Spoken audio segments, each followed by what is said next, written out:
Shh. It's late.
What a dump.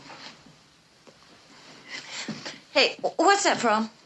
What a dump. How would I know? Oh, come on. What's it from? You know. Martha. What's it from, for Christ's sake? What's what from? I just told you. I just did it. What a dump. Huh? What's that from? I haven't the faintest idea.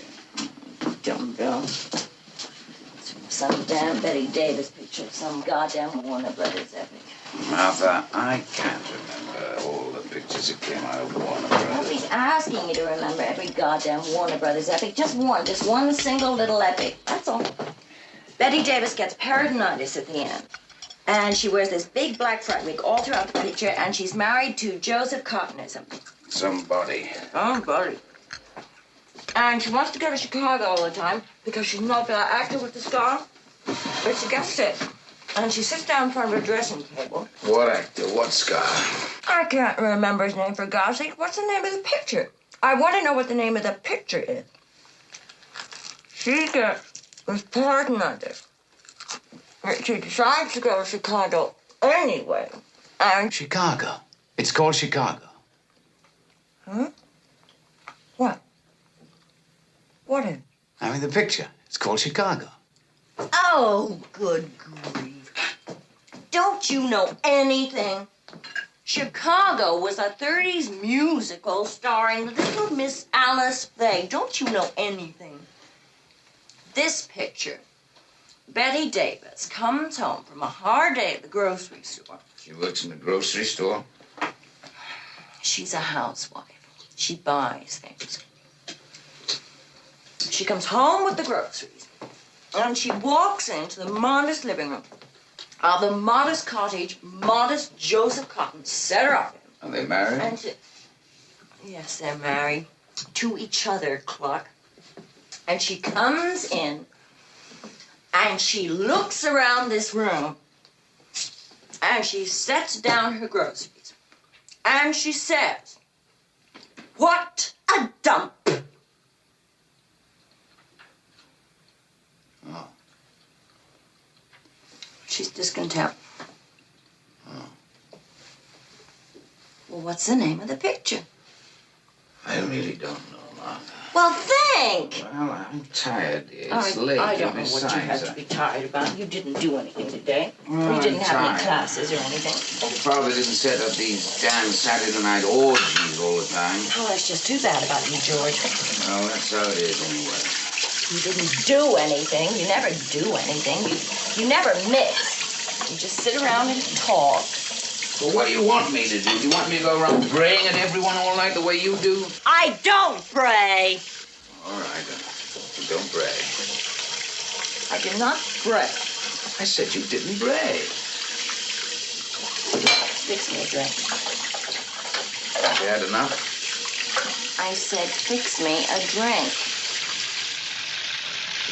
Well, I don't suppose a nightcap would kill either one of us. A nightcap? Are you kidding? We got guests.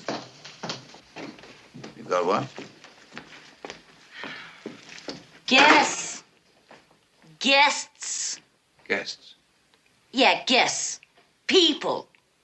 We've got guests coming over. When? Now. Good Lord, Martha, do you know what time it is? Yeah. Who's coming over? What's their name? Who? What's their name? What's their name? Oh, I don't know their name, George. You met them tonight. They're new. He's in the math department, is it? I don't remember meeting anybody tonight. Well, you did. Oh, yes, and who are these people? He's in the math department. Who? He's in the math department. He's young and he's blonde. He's good looking and well built? Yes, good looking, well built. It figures. What? Nothing. His wife's a mousy little type without any hips or anything. Do you remember them now? I guess so, but why in hell do they have to come over here now? Because Daddy said we should be nice to them, that's For why. God's sake. Daddy said we should be nice But why now? Because Daddy said we should be nice to them. Yeah, but I'm sure your father didn't mean we were supposed to stay up all night with these people. I mean, we could have them over some Sunday or something. Well, never mind. Besides, it is Sunday.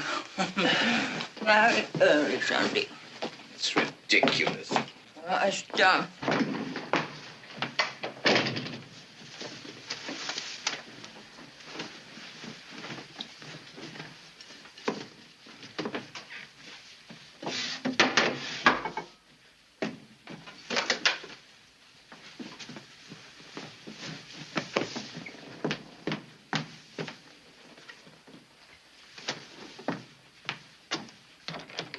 Okay, where are they?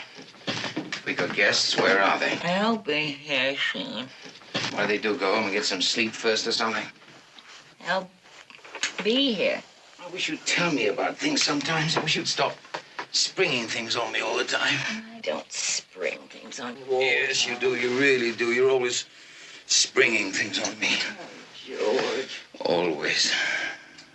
Poor Georgie, Porgy, put upon pie. Oh, what are you doing? Are you sulking? Let me see.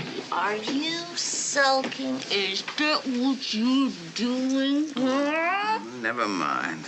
Oh. No, just don't bother yourself. Oh. Oh. Oh. Hey. Hey. Who's afraid of Virginia Woolf? Virginia Woolf, Virginia Woolf. Who's afraid of Virginia Woolf? What's the matter? Didn't you think that was funny? I thought it was a scream. It was all right. You laughed your head off when you heard it at the party. I smiled. I didn't laugh my head off. You laughed your goddamn head off. It was all right. It was a scream. It was Very funny, yes. Oh, you make me puke. What? You make me puke. It wasn't a very nice thing to say, Martha. That wasn't what? A very nice thing to say. Oh, I like your anger. I think that's what I like about you most, your anger. You're such a simp. You haven't even got the what? Guts? Phrase maker.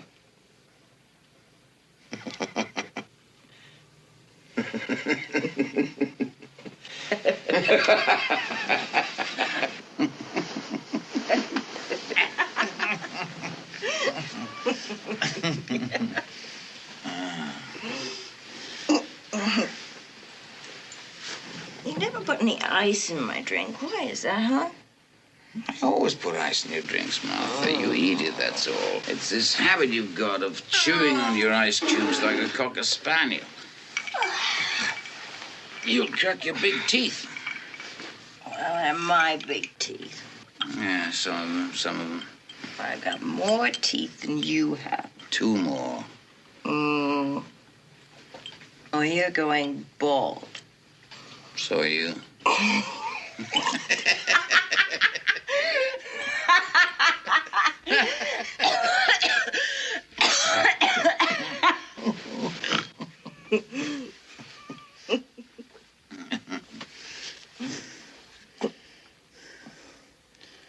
Hello, honey. Hey, come on, give your mommy a big sloppy kiss. I want a big sloppy kiss. I don't want to kiss you right now, Martha. Where are these people you invited over? Where is this good-looking, well-built young man and his slim-hipped wife? Stay down to talk to Daddy. They'll be here. Why didn't you want to kiss me? George?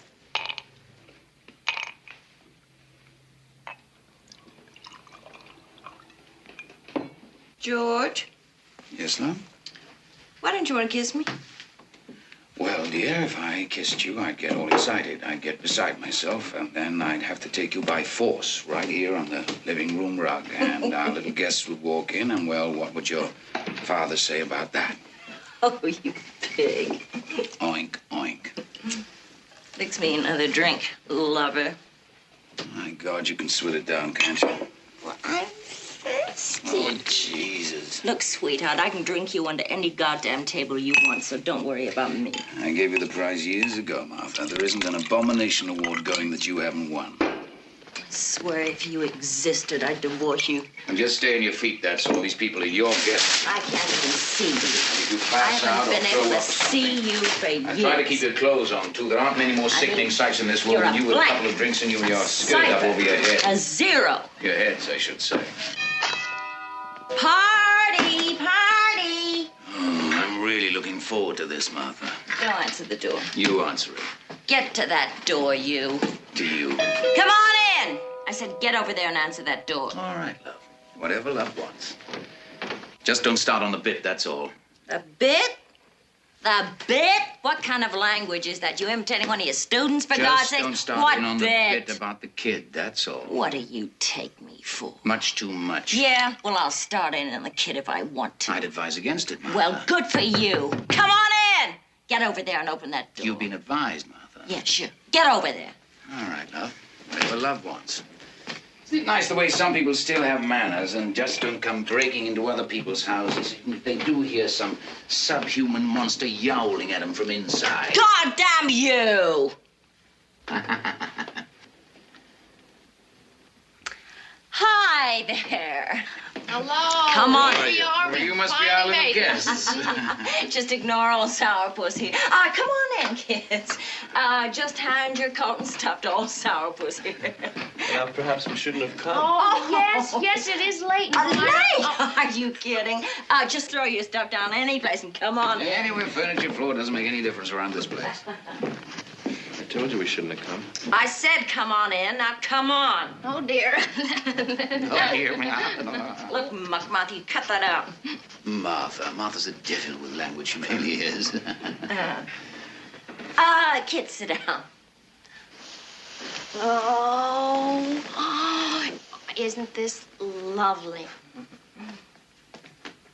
Oh, yes, indeed. Very handsome. Oh, well, thank you.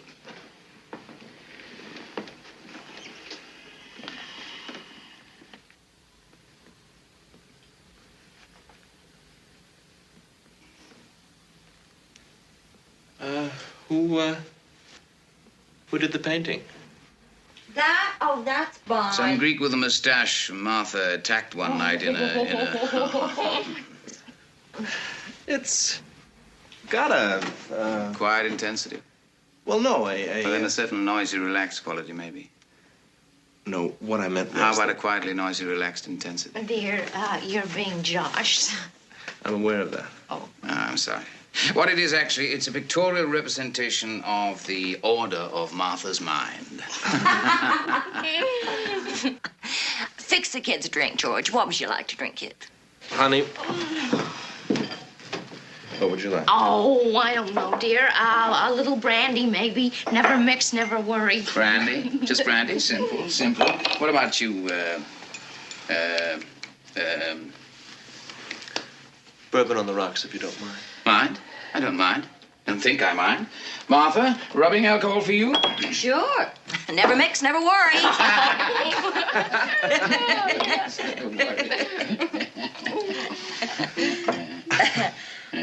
Hey. Hey. Who's afraid of you? Virginia, whoa, wasn't that funny? That was so funny. Yes, it was. I thought I'd bust a gun. Really did. George didn't think it was funny at all. Martha thinks that unless you, as she demurely puts it, bust a gut, you're not amused. You know, unless you're carrying on like a hyena, you're not having any fun. Well, I certainly had fun. It was a wonderful party.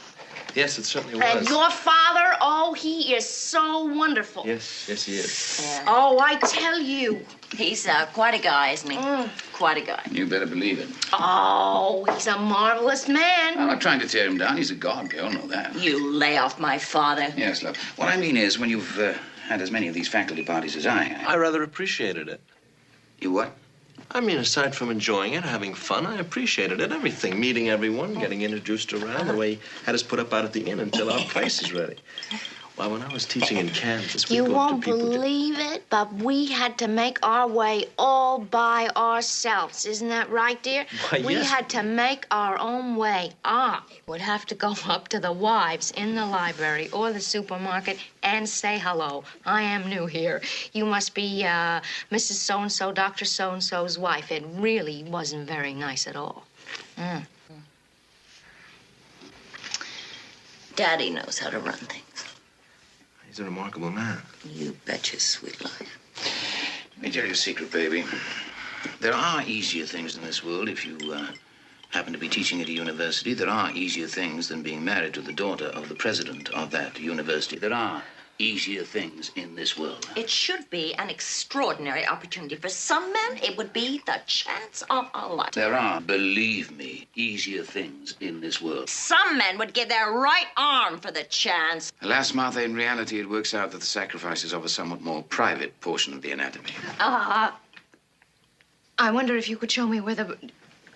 Are you all right? Oh, of course, dear. I just want to put some powder on my nose. Martha, will you show where we keep the euphemism? What?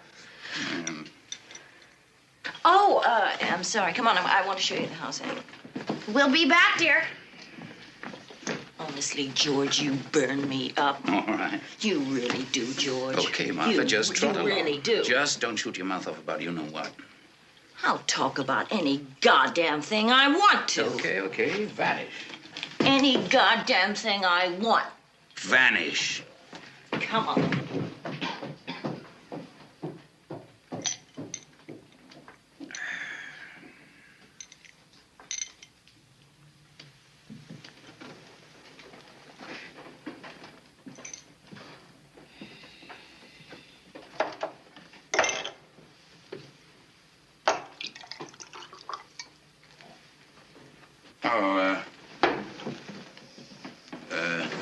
What'll it be? I'll stick to bourbon, I guess.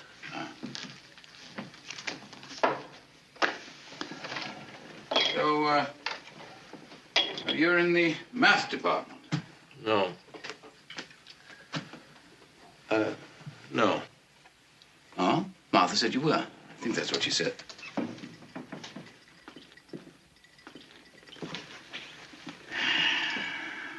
What made you decide to be a teacher?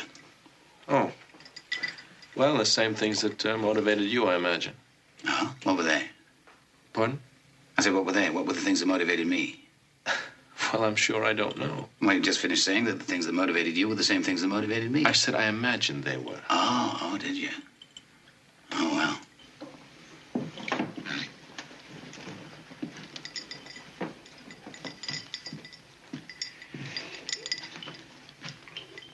You like it here? Yes, it's fine. I meant the university. Oh, I thought you meant... Yeah, I could see you did. I meant the university. Well, I like it fine. Just fine.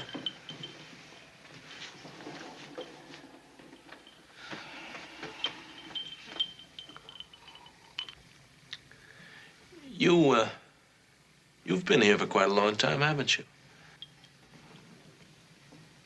What? Oh, yes. Yes, ever since I married, what's her name? Martha. Even before that. Forever. Dashed hopes and good intentions. Good, better, best, bested.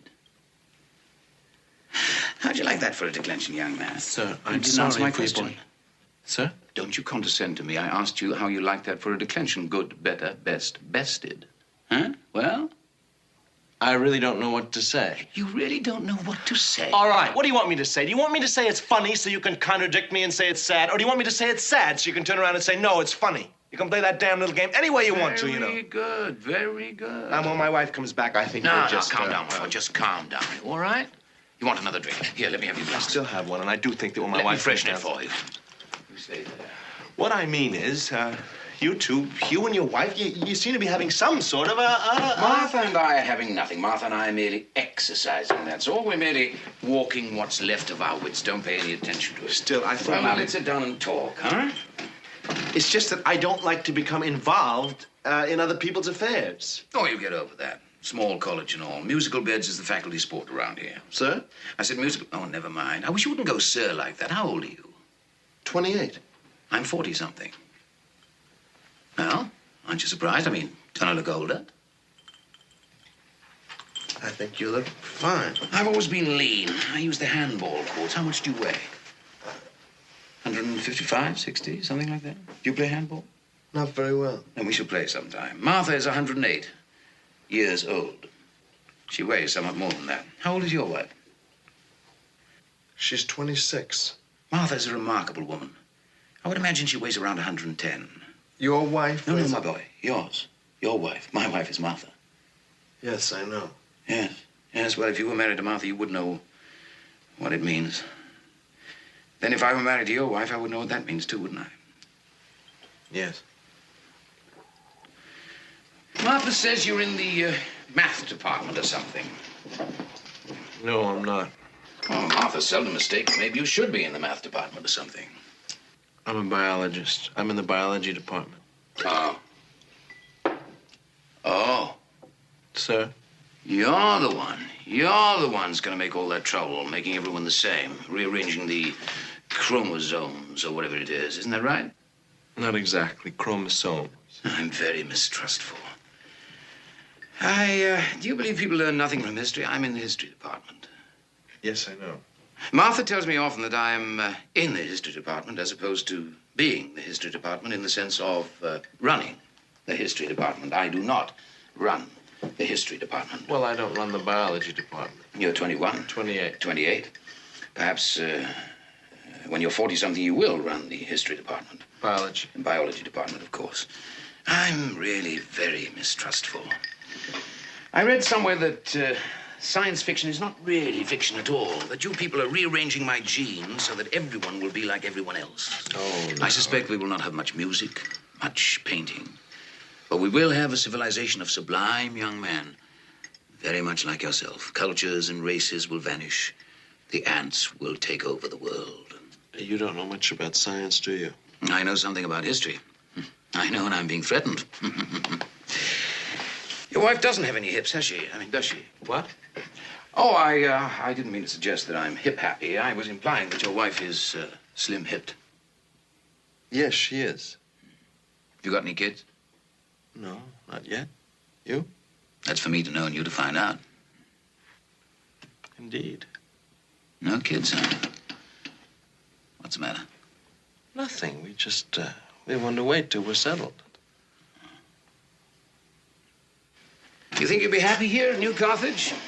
Well, we hope to stay here. I don't mean forever. Well, I wouldn't let that get batted about. The old man wouldn't like it. Martha's father expects his staff to come here and grow old and fall in the line of service. One man, a professor of Latin and elocution, actually fell in the cafeteria line one lunch. But the old man is not going to fall anywhere. The old man is not going to die. There are rumors, which you must not breathe in front of Martha, for she foams at the mouth, that the old man, her father, is over 200 years old. There's probably an irony there someplace, but I'm not drunk enough to figure out what it is. Martha! Damn it. I wonder what women talk about when the men are talking. I must find out sometime. What do you want? Isn't that a wonderful sound? George! How many kids are you going to have? I don't know. My wife is, Slim-hipped. Ah, well, there's one of you at least. You must see this house, dear. Oh, this is such a wonderful old house. Yes. Martha! For Christ's sake, hang on a minute, will you? She'll be right down after she's changing. She's what? She's changing? Yes, What, her clothes? her dress. Why? I imagine that she wants to be comfortable. Oh, she does she? Well, heavens, I should... You don't know. You all right? Yes, dear, perfectly fine. So she wants to be comfortable, does she? Well, we'll see about that. Now, I didn't know that you had a son. What? A son I hadn't known. You to know and me to find out, huh? Tomorrow is his birthday. He will be 16. Well. She told you about him? Well, yes. She told you yeah, about him? Yes. You said she's changing? Yes. And she mentioned... Your son's birthday, yes. Okay, Martha, okay. You look a little pale, honey. Would you like Yes, dear, but, a little more brandy, maybe just a drop. May I use Okay, the What? bar? What? Yes, by all means. Drink away. You'll need it as the years go on. You damn destructive. Oh, what time is it, dear? 2:30. Oh, so late. Maybe we should be getting home. For what? You keeping the babysitter up or something? I told you we didn't have children. I'm sorry. I wasn't even listening. Or thinking, whichever one applies. We're going a little while. Oh, no. No, you mustn't. Martha is changing, and Martha is not changing for me. Martha hasn't changed for me in years.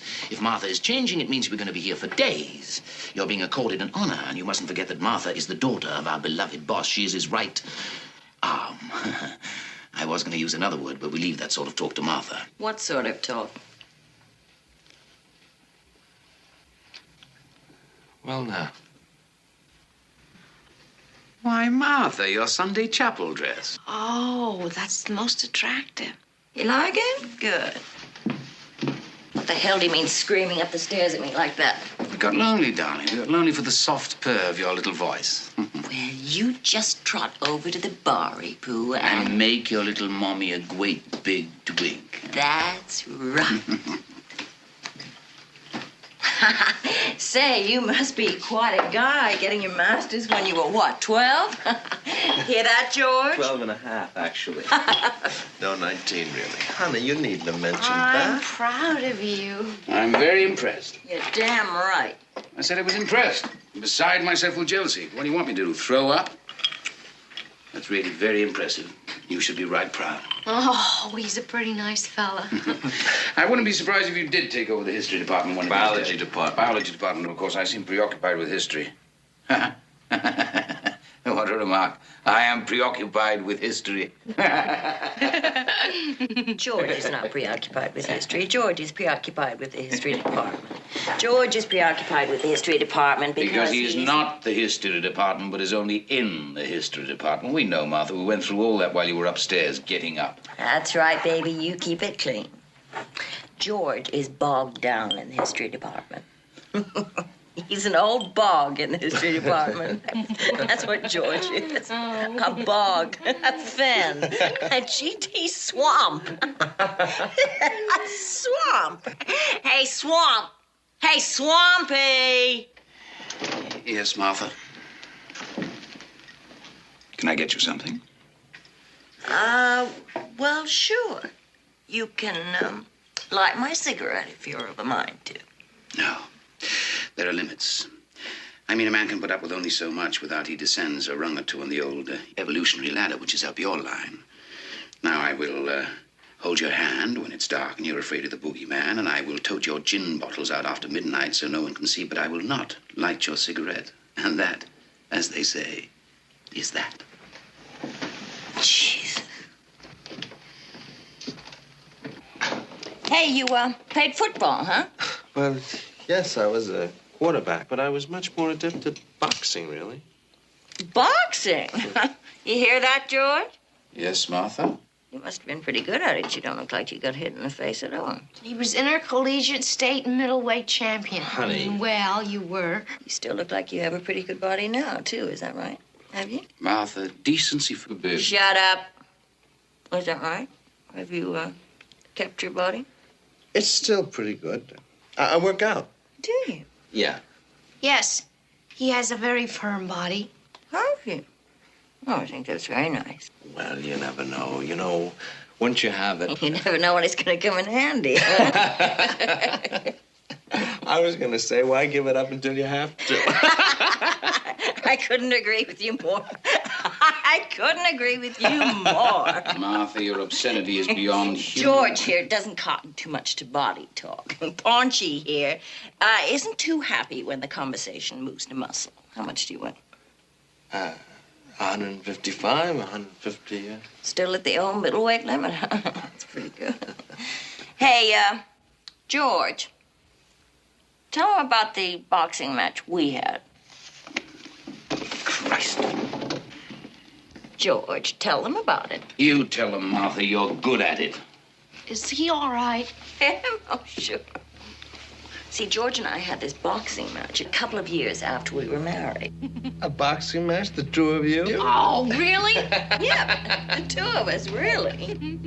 I can't imagine it. Well, it wasn't in a ring or anything like that, you know. Oh. See, Daddy was on this physical fitness kick. So he had a couple of us over one Sunday, and we all went out in the back, and Daddy put the gloves on himself, and he asked George to box with him. And George didn't want to. Yeah. So Daddy was saying, "Come on, young man, what sort of a son-in-law are you?" and stuff like that. And while this was going on, I don't know why I did it. I got into a pair of gloves myself, and I snuck up behind George, just kidding, and yelled, "Hey, George!" and let go with a sort of roundhouse right. Just kidding, you know. Yeah. And George wheeled around real quick and caught it right in the jaw. Pow! He caught it right in the jaw. And he was off balance. He must have been. And then he landed flat in a huckleberry bush. It was awful, really. It was funny. It was awful. I think it's colored our whole lives.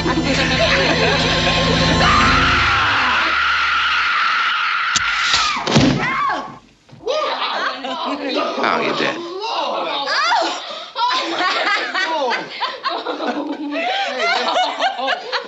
Where'd you get that, you bastard? In my life. You like that? Oh, you bastard. Never been so frightened. You like that? Oh, that was pretty good. Give me a kiss. Bring this seat. Give me a kiss. Oh, boy. So that's what you're after, is it? What are we going to have? Blue games for the guests, huh? Everything in its place, Martha. Everything in its own good time. Drinks now. Drinks for all. Why, Martha, you've been nibbling away at your glass. I have not. Oh, I think I need something. I was never so frightened in my life. Weren't you frightened just for a second? I don't remember. Oh, now I bet you were. Did you really think I was going to kill you, Martha? You kill me, that's a laugh. Well, now, I might someday. Fat chance. Where's the John? Oh, it's down the hall and to the right. Now, don't you come back with any guns or anything. Oh, no. You don't need any props, do you, baby? Uh-uh. I'll bet not. No fake gun for you, huh? May I leave my drink here? Sure, why not? We could have filled glasses all over the house wherever Martha forgets she's left them. In the linen closet, in the edge of the bathtub. I even found one in the freezer once. You did not. Yes, I did. You did not. Yes, I did. Brandy doesn't give you a hangover? I never mix, and then I don't drink very much either. Oh, good, good. Your husband was telling us all about the chromosomes. What? Chromosomes, Martha. He's a biologist, you know. He's in the math department. Biologist. He's in the math department. Oh, biology. Are you sure? Well, I ought to be sure. So he's a biologist. Good for him. Biology's even better. It's right at the meat of things. You're right at the meat of things, baby. She thought that you were in the math department. Oh, maybe I ought to be. You stay right where you are. You stay right at the meat of things. You're obsessed by that phrase, Martha. It's ugly. Stay right there. Hell, you can take over the history department just as easy from there as any place else. God knows somebody's got to take over the history department someday, and it ain't gonna be Georgie boy over there, that's for sure. Are you, Swampy? Are you, huh? Martha, in my mind, you are buried in cement right up to the neck. Now, up to the nose, it's much quieter.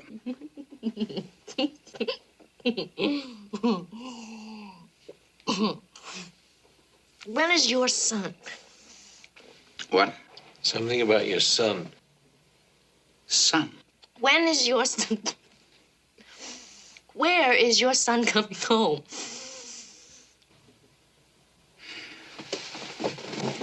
Oh.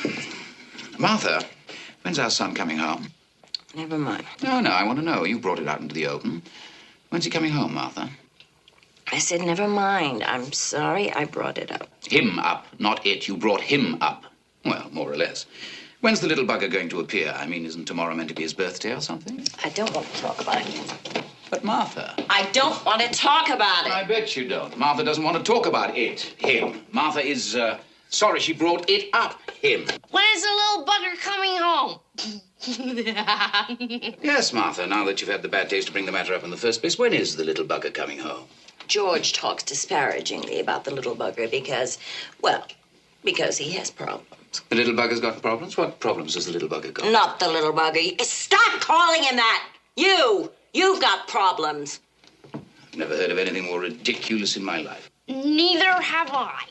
Honey. George's biggest problem about our son, about our great big son, is that deep down in the private-most pit of his gut, he is not completely sure that it's his own kid. My God, you're a wicked woman. And I told you 1,000,000 times, baby, I wouldn't conceive with anyone else. You know that, baby. A deeply wicked person. Oh, my. I'm not sure that this is the subject for... Martha's lying. I want you to know that right now. Martha is lying. There are very few things that I'm certain of anymore, but the one thing in this whole sinking world that I am sure of is my partnership, my chromosomological partnership in the creation of our blonde-eyed, blue-haired son. Oh, I'm so glad. That was a very pretty speech, George. Thank you, Martha. You rose to the occasion good. Real good. Well, real well. Honey. Martha knows. Martha knows better. That's right. I've been to college like everybody else. George, our son does not have blue hair. Or blue eyes, for that matter. He has green eyes like me. Beautiful, beautiful green eyes. He has blue eyes, Martha. Green. Blue, Martha. Green, you bastard. Tut, tut, tut. Tut, tut, tut, you sub, you old floozy. He's not a floozy. He can't be a floozy. You're a floozy. Now, you just watch yourself. All right. I'd like another little nipper of brandy, please. Honey, I think you've had Nonsense. You're all ready, I think? Nonsense. enough. Okay. George has watery blue eyes, kind of milky blue. Make up your mind, Martha. I was giving you the benefit of a doubt. Daddy has green eyes, too. He has not. He has tiny red eyes, like a white mouse. In fact, he is a white mouse. You wouldn't dare say that if he was here. You're a coward. You know that great shock of white hair and those little beady red eyes? A great big white mouse. George hates Daddy, not for anything Daddy's done to him, but for his own... Inadequacies? That's right. You hit it right on the snub. Wonder why the SOB hates my father? When George first came to the history department about 500 years ago, Daddy approved of him. And you want to know what I did, dumb cluck that I am? I fell for him. Oh, I like that. Yeah, she did. You should have seen it.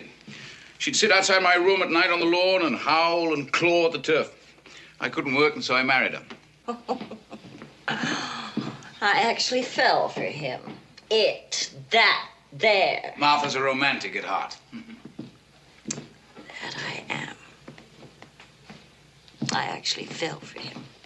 And the match seemed practical, too. For a while, Daddy really thought that George had the stuff to take over when he was ready to retire. And we both thought that naturally... Stop it, Martha. Oh, what do you want? I wouldn't go on with this if I were you. No, you wouldn't, would you? Will you not? You've already sprung a leak about you-know-what. What? What? About the sprout, the little bugger, our son. If you start in this other business, Martha, I warn you. I stand warned. Do we really have to go through all this? So anyway, I married the SOB.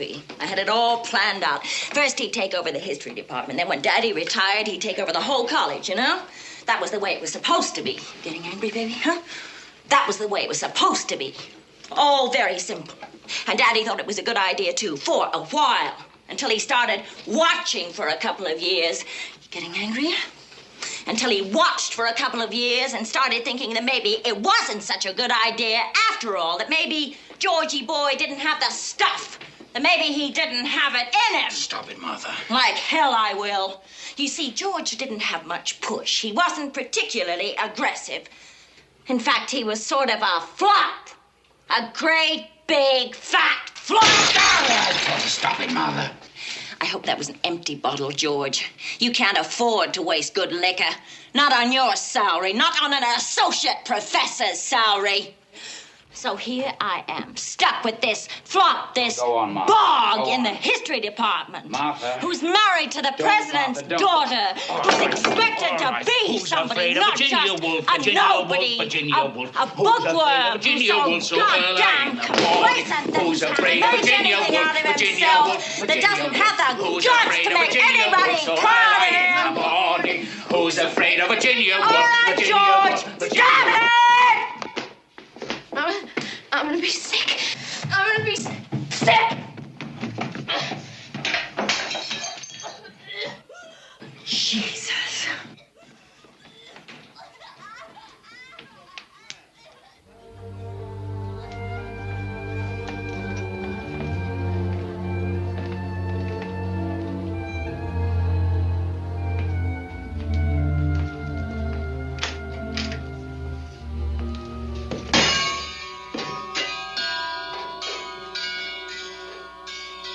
She'll be all right. I'll make some coffee.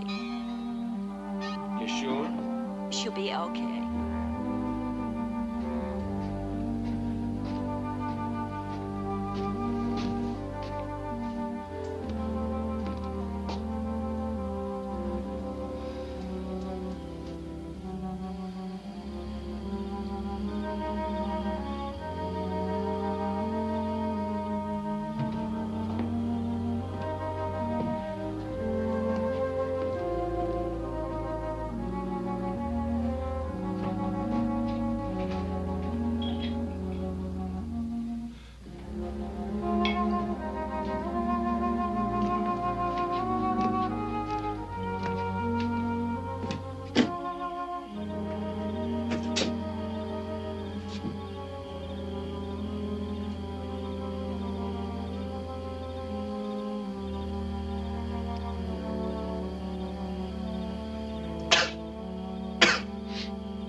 I'm really very sorry.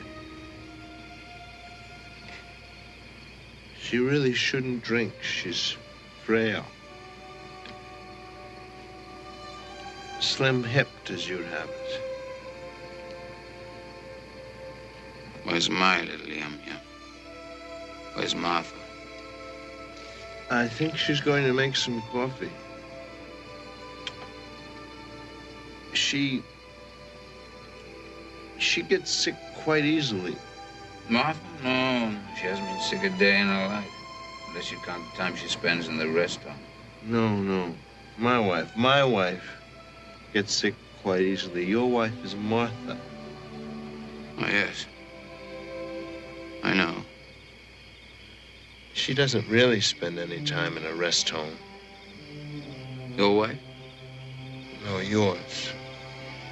Mine? Oh, no, she doesn't. I would. I mean, if I were her, I would, but then I'm not, so I don't. I'd like to, though. Gets pretty bouncy around here sometimes. Yes, I'm sure.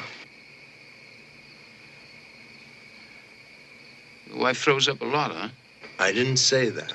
I said she gets sick quite easily. Oh, by sick, I thought you meant that she, Well, that's true. Actually, she does throw up a lot. The word is often. When she starts, there's practically no stopping. I mean, she'll go right on for hours. Not all the time, but regularly. You can tell time by her. Just about.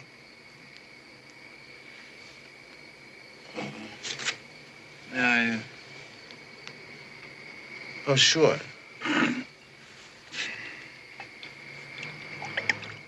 I married her because she was pregnant. Oh?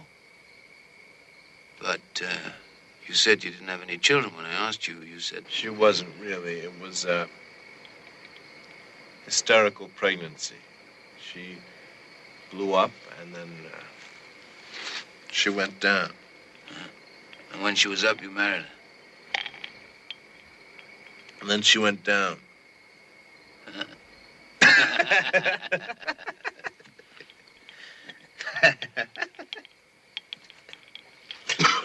Bourbon. Bourbon.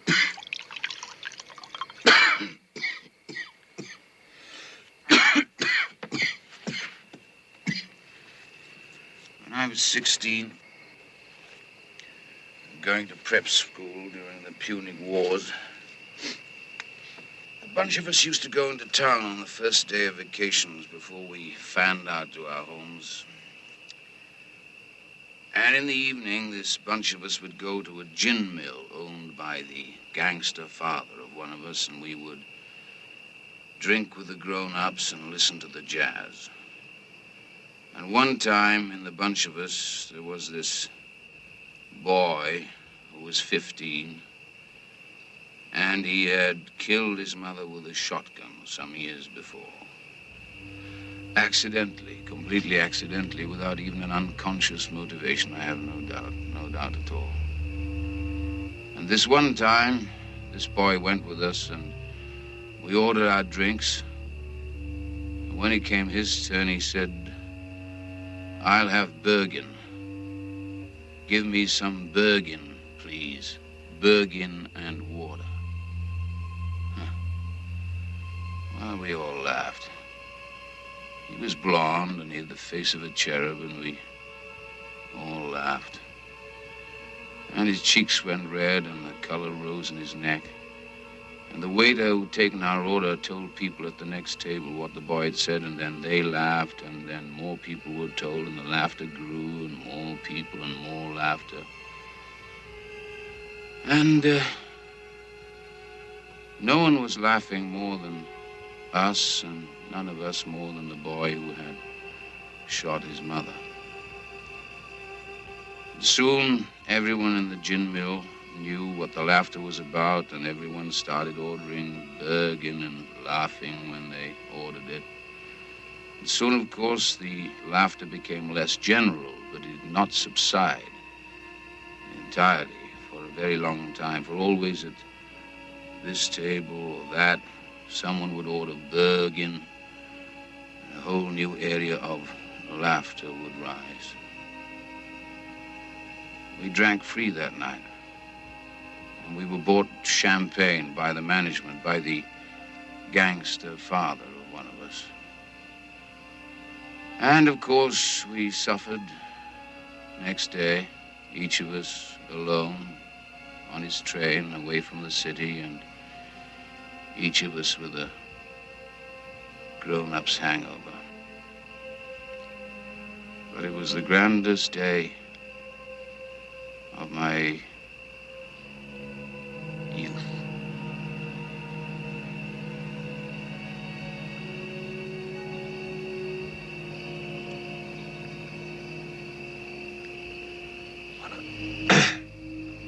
What happened to the boy? The boy who had shot his mother. I won't tell you. All right.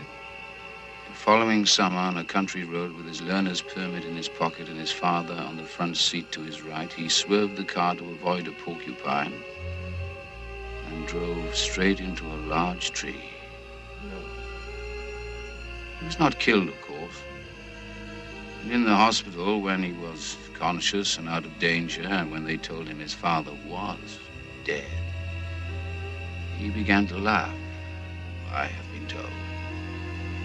And his laughter grew and would not stop. And it was not until after they jammed a needle in his arm, not until after that, not until his consciousness had slipped away from him, that his laughter subsided, stopped. And when he was recovered from his injuries enough so he could be moved without damage should he struggle, he was put in an asylum. That was 30 years ago. Is he still there? Oh, yes. And I'm told that for these 30 years, he has not uttered one sound.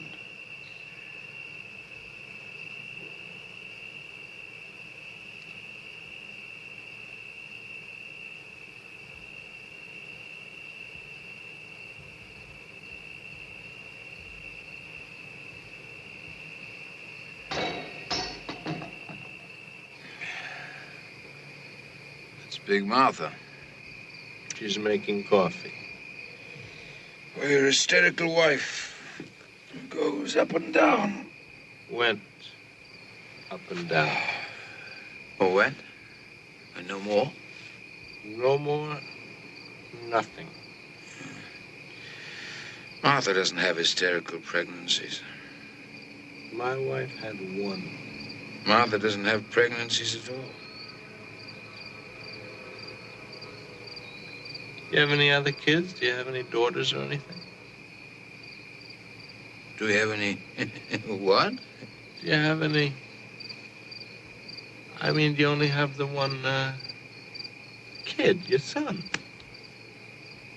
Oh, no, just one.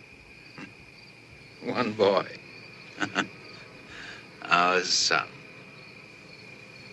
Wow. That's nice. Yeah, well, he's a comfort. He's a beanbag. A what? Beanbag, you won't understand. A beanbag. I heard you. I didn't say I was deaf. I said I didn't understand. You didn't say that at all? I meant I was implying I didn't understand.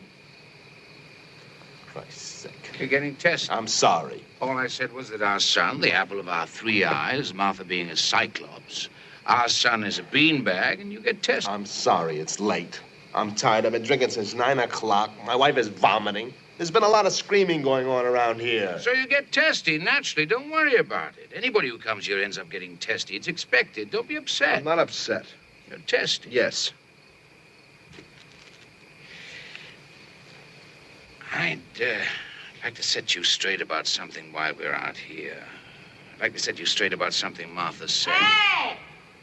Hark, forest sounds. Hmm? Animal noises. Hey! Well, here's Nursey. We're sitting up. We're having coffee. Is there anything I should do? Nah, you just stay there and listen to Georgie's side of things. Bore yourself to death. You clean up the mess you made in here, George. No, Martha, I did not clean up the mess I made. I've been trying for years to clean up the mess I made. Have you been trying for years? Accommodation, adjustment. Those do seem to be in the order of things, don't they? Don't try to put me in the same class with you. No?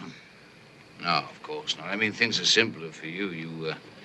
You'll marry a woman because she's all blown up, whereas I, in my clumsy, old-fashioned way... There was more to it than that. Sure.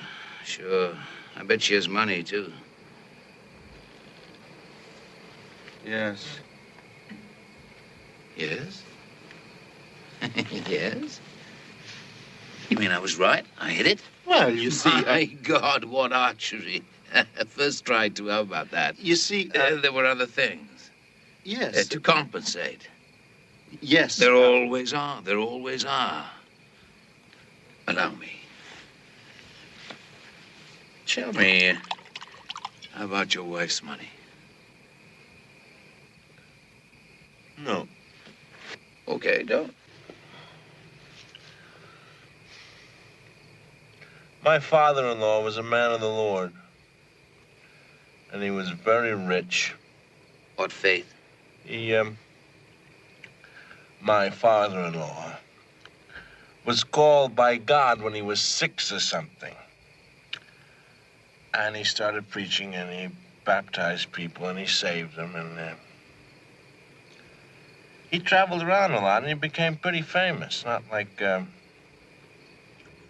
some of them, but pretty famous. And when he died, he had a lot of money. God's money? No, his own. What happened to God's money? He spent God's money and he saved his own. Well, I think that's very nice. Martha has money because Martha's father's second wife, not Martha's mother, but after Martha's mother died, was a very old lady who had warts, who was very rich. She was a witch. She was a good witch, and she married the white mouse with the tiny red eyes, and he must have nibbled a warts or something like that because she went up in a puff of smoke almost immediately. Poof, poof, poof. And all that was left, apart from some wart medicine, was a big, fat will. Maybe. Maybe my father-in-law and the witch with the wart should have gotten together. Because he was a mouse, too. He was? Sure. He was a church mouse.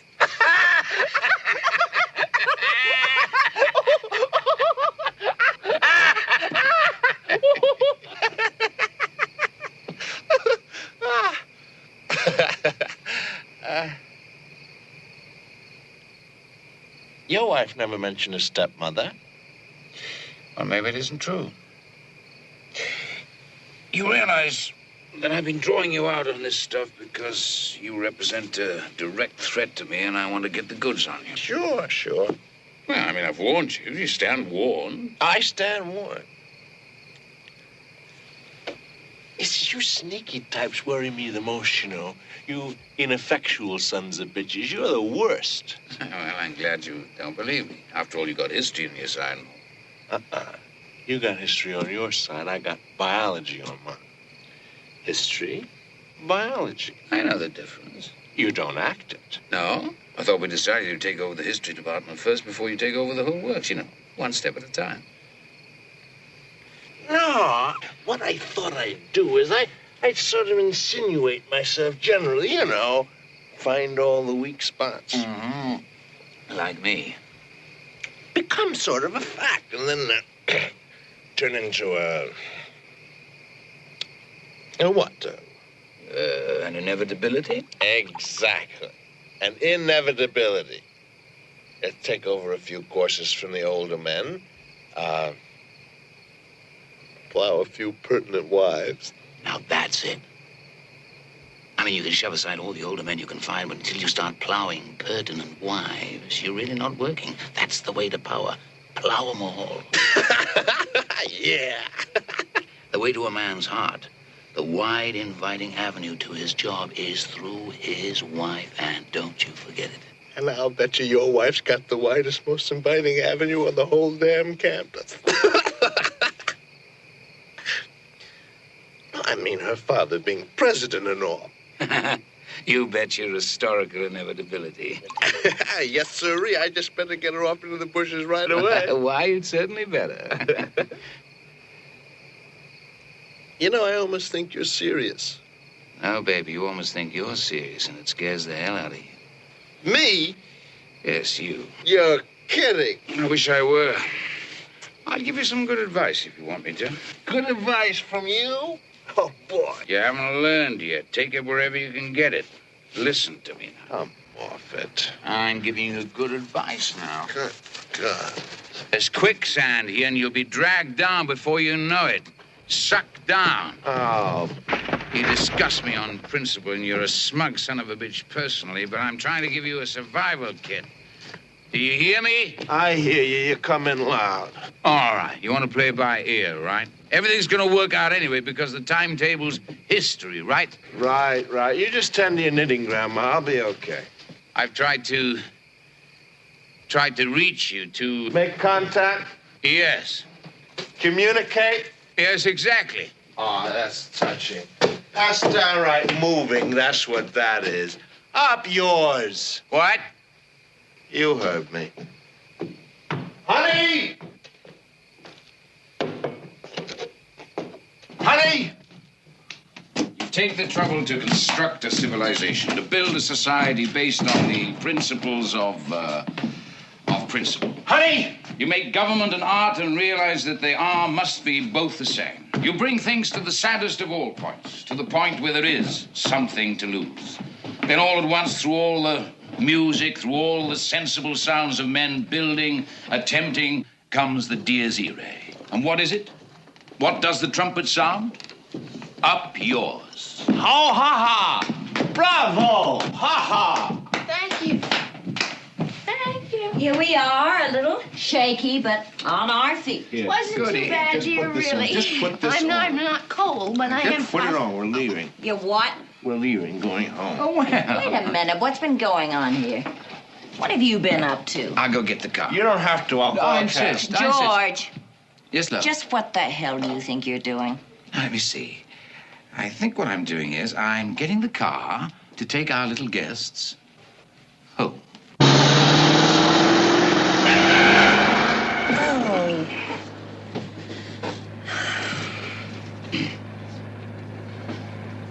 Well, aren't you going to apologize?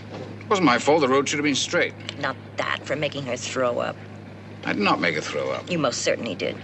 I did not? No, Well, who do you think no. did? Sexy back there? You think he made his own wife sick? Well, you make me sick. That's different. No, now, please. I throw up. I mean, I get sick occasionally all by myself without any reason. Is that a fact? You're delicate, honey.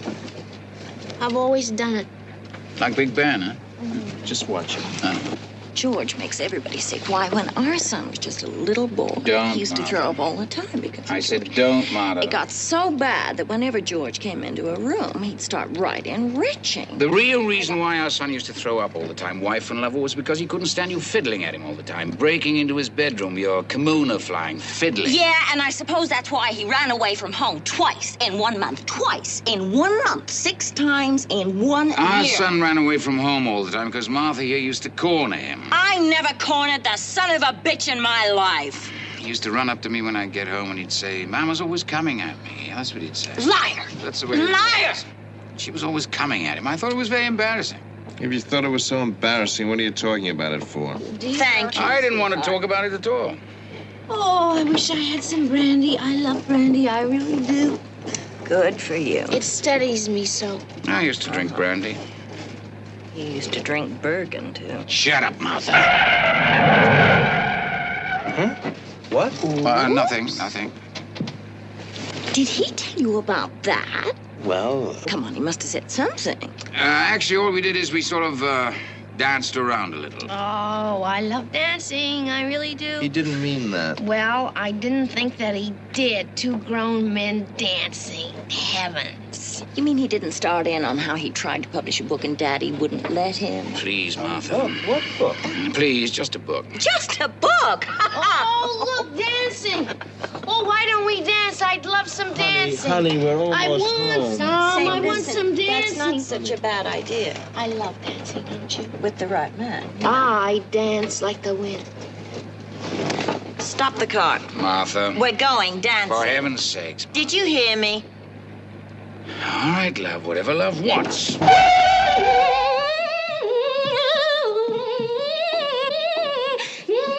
I dance like the wind. Well, put one on, will you? Yes, love. How are we going to work this? Mixed doubles? You don't think I'm going to dance with you, do you? No, not with him around, that's for sure. Not with Twinkle Toes here either. I'll dance with anyone. I'll dance by myself. Honey, you get sick again. I dance like the wind.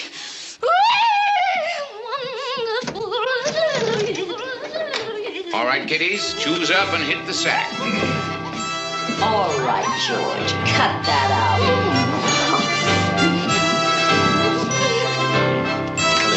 Cut it out, George. What, Martha, what? You son of a bitch. What'd you say, love? It stopped. Why did it stop? Oh. What? I said, give me some change. Honey. Stop that! You are always at me when I'm having a good time. Sorry, Just honey. leave me alone. I like to dance and you don't want me to. Just leave me alone. Choose it, Martha. Do your stuff. Damn right. Hi, sexy. You want to dance, Angel Boobs? What'd you call my wife? Oh, boy. No, if I can't do my interpretive dance, I don't want to dance at all. I'll just sit here. Okay, Stuff, let's go.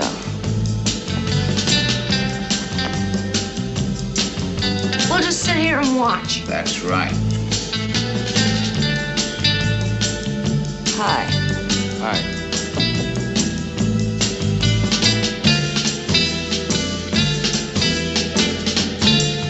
Oh, you are strong, aren't you? I like that.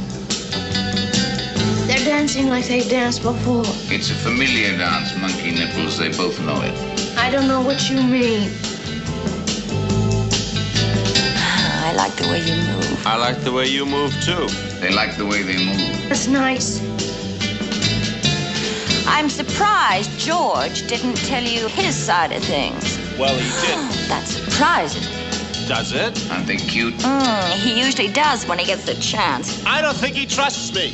It's really a very sad story. Is it? Oh, it would make you weep. You have ugly talents, Martha. Is that so? Don't encourage her. Encourage me. Go on. I warned you, don't encourage her. He warns you. Don't encourage me. I heard him. Tell me more. Well, Georgie boy had lots of big ambitions, in spite of something funny in his past, which Georgie boy here turned into a novel. His first attempt and also his last. Hey! I rhymed! Yeah, you're right. Go on. I warn you, Martha. But Daddy took a look at Georgie's novel. You're looking for a punch in the mouth. You know that, Martha? Do tell. And he was very shocked by what he read. He was? Oh, yes, he was. A novel all about a naughty boy child. I will not tolerate this. Oh, can it? A naughty boy child who, killed his mother and his father dead! Yeah! Stop it, Martha! And Daddy said, look here, I will not let you publish such a thing. All right, the dancing's over. Violence, violence, oh. And Daddy said, look here, kid, you don't think for a second I'm gonna let you publish this kind of crap, do you? Not on your life, baby, not while you're teaching here. You publish that and you're out. On your ass. Is this? You will not be made knocker. Oh, he will not be made mocker. I will not. I say. The game is over. Just imagine a book all about a boy who murders his mother and kills his father and pretends it's all an accident. Hey, wait a minute. And do you want to know the clincher? Yeah. Do you want to know what Big Brave Georgie said to Daddy? No.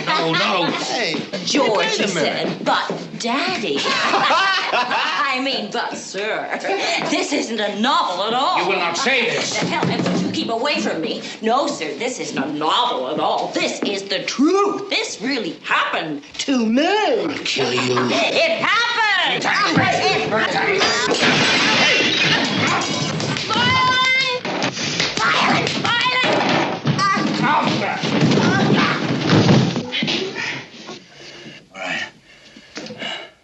All right.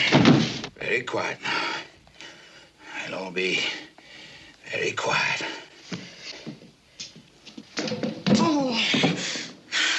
That's enough. All right, what's the trouble in here? Nothing, no trouble. Just playing a game. Well, we're closing. One more round. Same for everybody, huh? Just give us one more round and we'll be on our merry way, all right? All right? Good. Thanks. Well, that's one game. What should we do now? Come on. I mean, let's think of something else. We played Humiliate the Host. We've gone through that one. What should we do now? Oh, look. I mean, come on. We must know other games, college types like us. That can't be the limit of our vocabulary. Haven't you had enough? See, there are other games. How about Hump the Hostess, huh? How about that? How about Hump the Hostess? You want to play that one? You want to play Hump the Hostess, huh? Down. Oh, yeah, you want to wait till later. Get her off into the bushes. Hump the hostess! Just shut up, will you?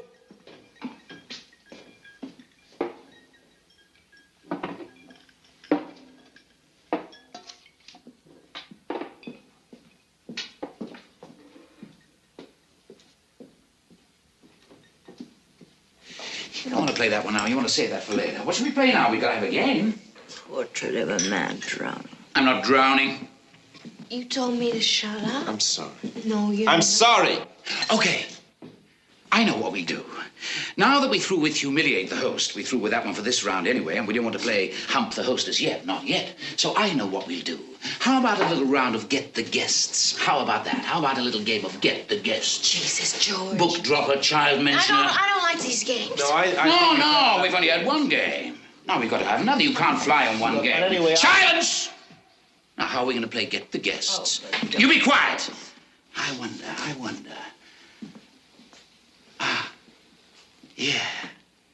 Yeah.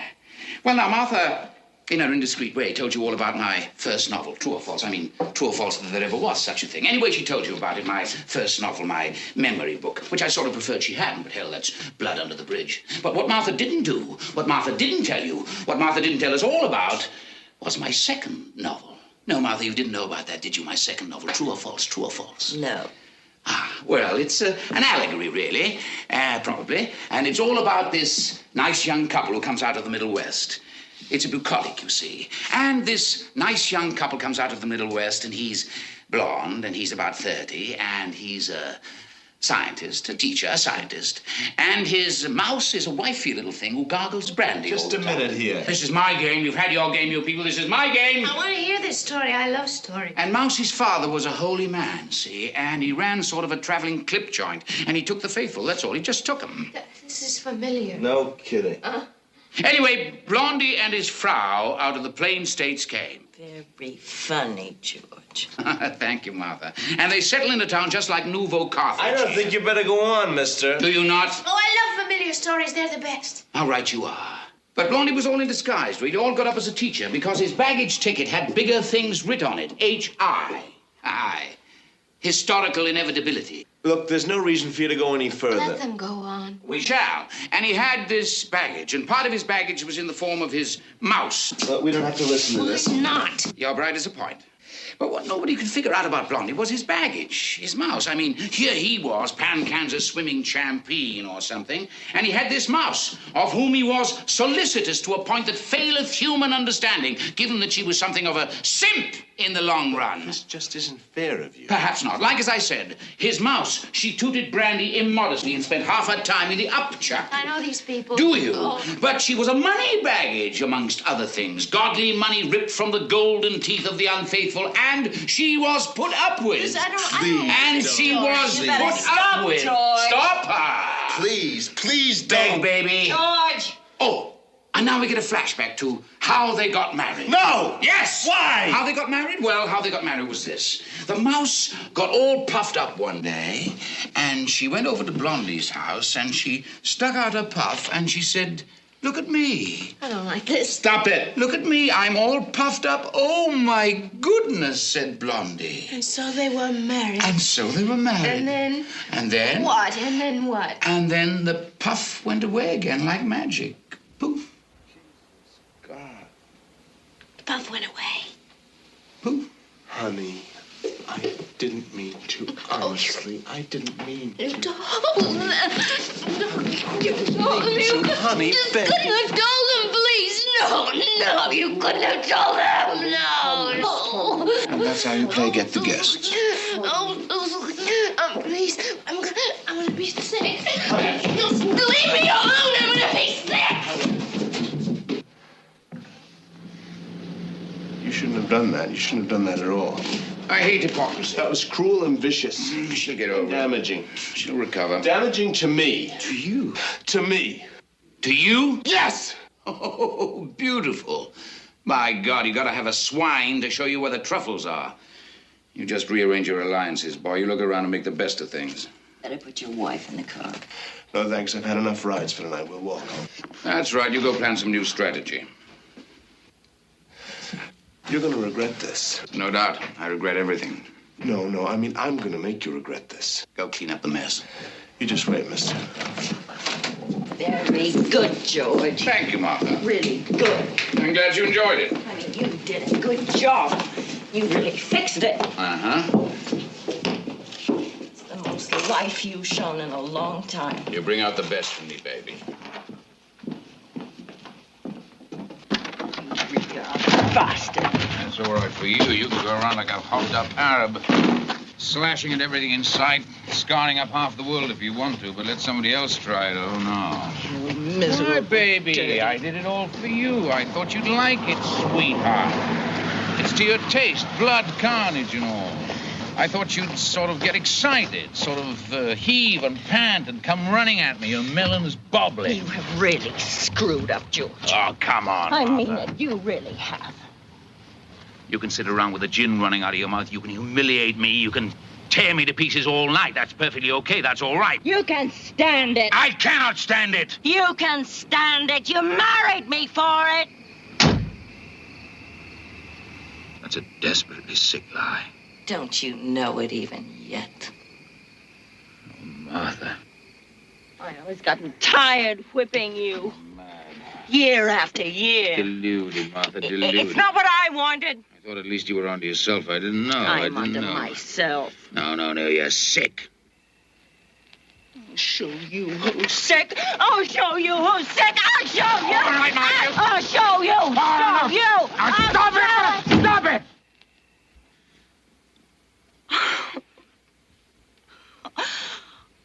Oh, boy. You really are having a field day, aren't you? Well, I'm going to finish you before I'm through with you. You and that quarterback, you're both going to finish me. Before I'm through with you, you'll wish you died in that automobile, you bastard. bastard! You'll wish you never mentioned our son. You. I said I warn you. I'm impressed. I warned you not to go too far. I'm just beginning. I'm numbed enough so that I can take you when we're alone. I don't listen anymore. And if I do listen, I sift everything so I don't really hear you, which is about the only way to manage it. But you've taken a new tack, Martha, in the last century or two, which is just too much. Too much. I don't mind your dirty underthings in public. Well, I do mind, but I'd reconcile myself to that. But you move bag and baggage into your own fantasy world. You don't Nuts. know what you have. Nuts! You can go on saying that as long as you want, but when you ever listen finish... to your sentences, George? You're so convoluted. That's what you are. You talk like you were writing one of your stupid papers. Actually, I'm rather worried about you, about your mind. Don't you worry about my mind, sweetheart. I think I'll have you committed. You what? I think I'll have you committed. Oh, baby, aren't you something? Well, I've got to find some way to get at you.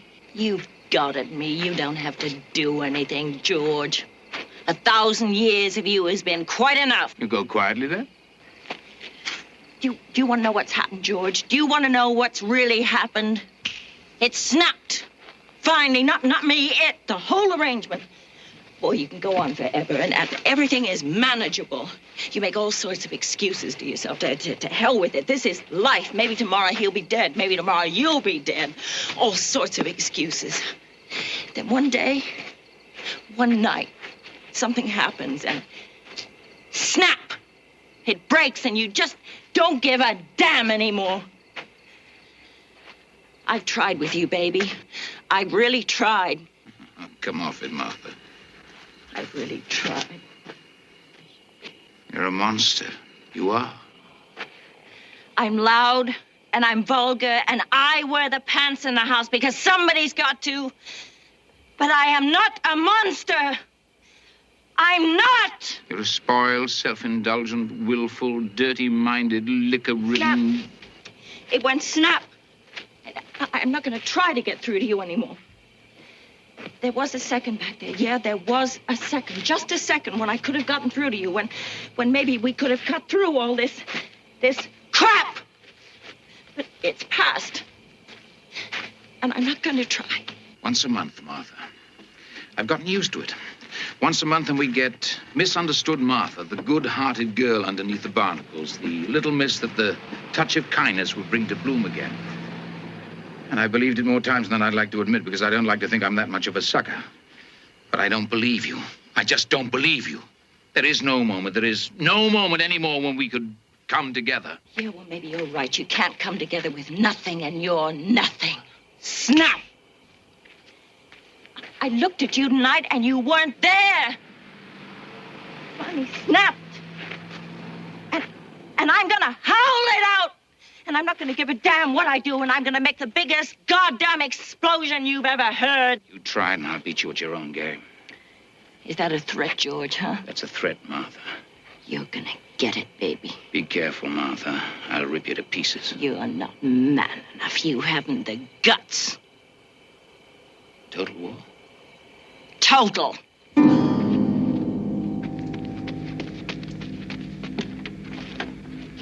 Come on, Martha.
Bells.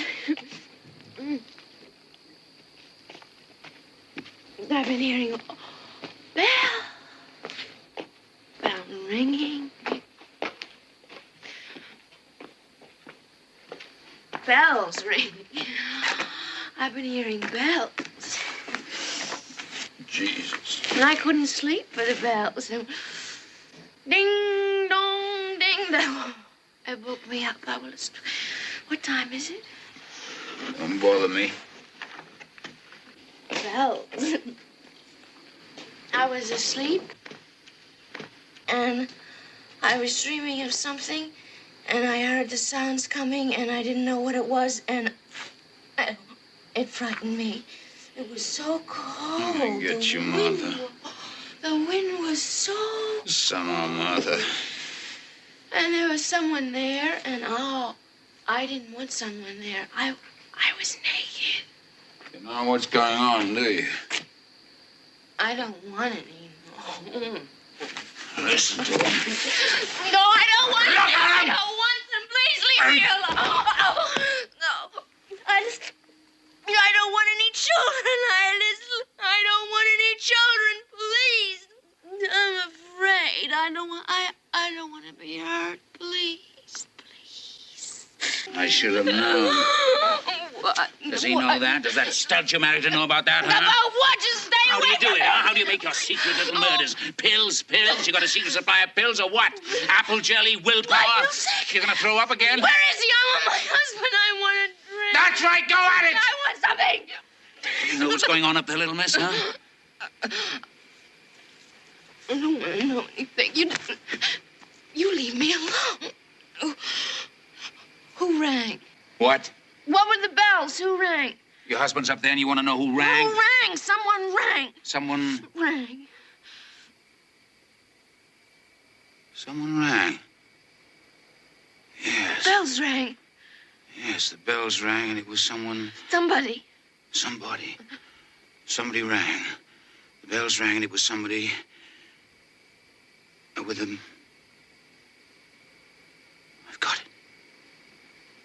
I've got it, Martha. It was a message. And the message was, our son. It was a message, the bells rang. And it was a message, and it was about our son. And the message was,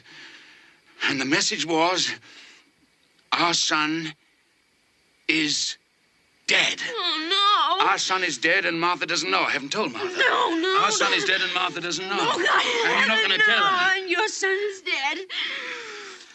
I'll tell her myself. In good time, I'll tell her myself. I'm going to be sick. Oh, yeah, that's nice. I'm going to die. Good. Go right ahead.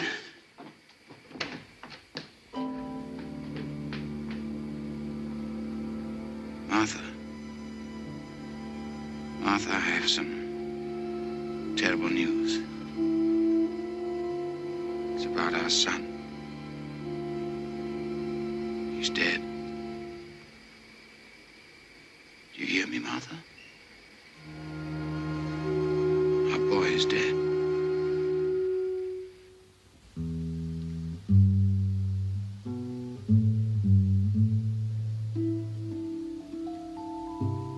Hey!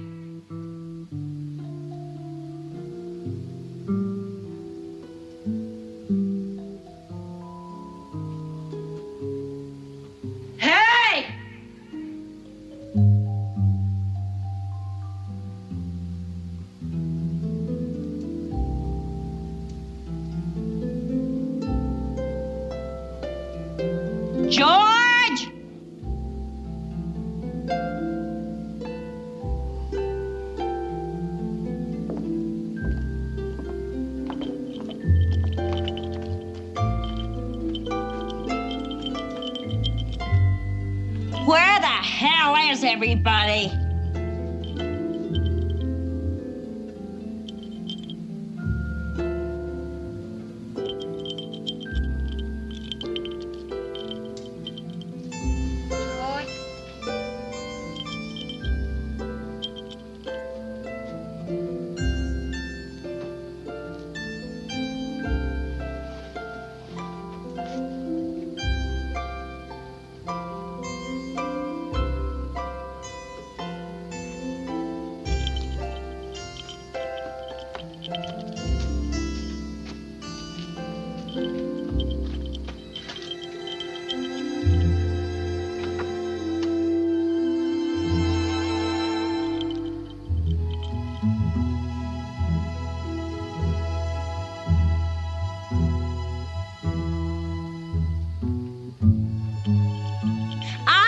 Bastards, 5 to come out from wherever you're hiding!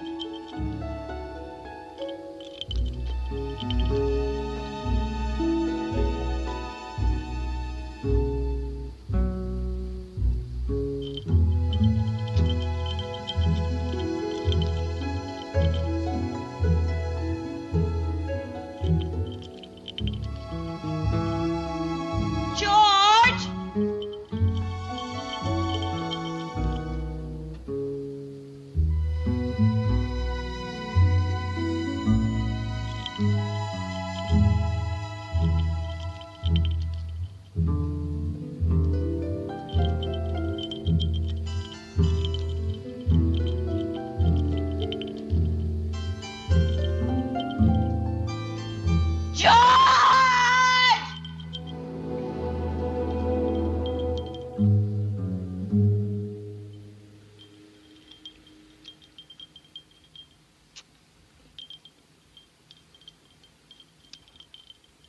Clink.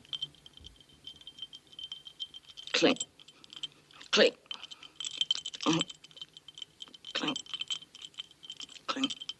My God, you've gone crazy too. Clink. I said you've gone crazy too. Probably.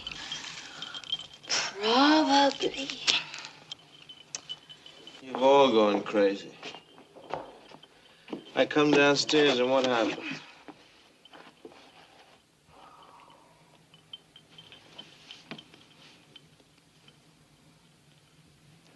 What happened?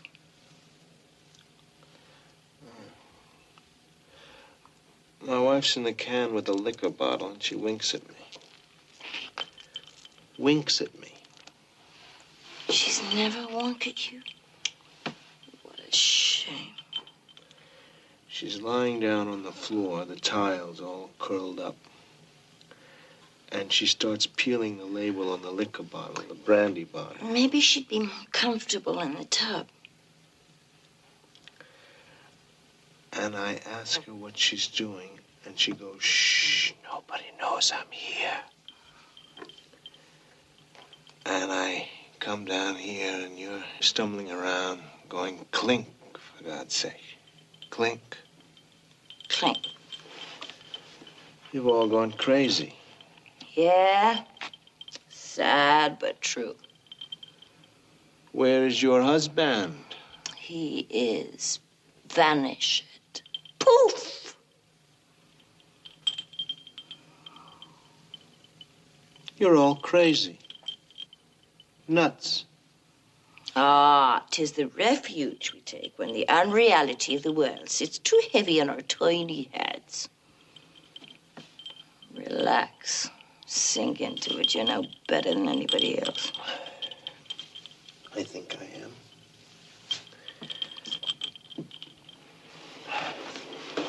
Well, you're certainly a flop in some departments.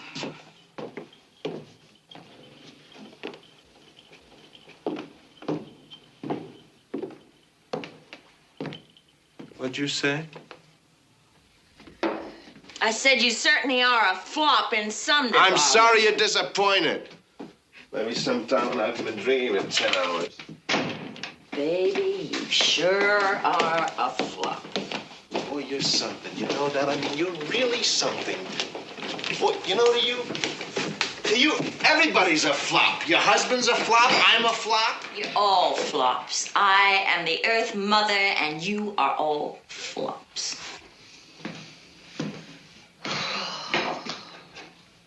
I disgust me.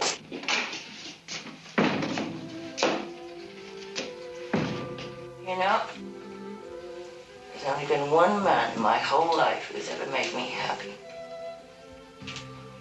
You know that? One. What, the gym instructor or something? No. George. My husband? You're kidding. Am I? You must be. Him? Sure. You don't believe it. Why, of course I do. You always deal in appearances. Oh, for God's sake.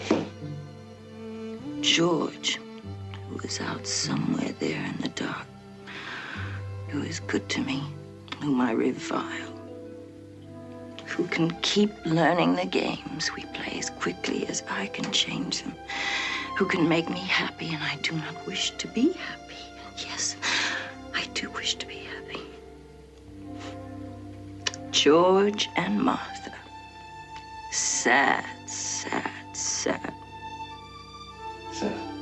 Whom I will not forgive for having come to rest, for having seen me and having said, yes, this will do.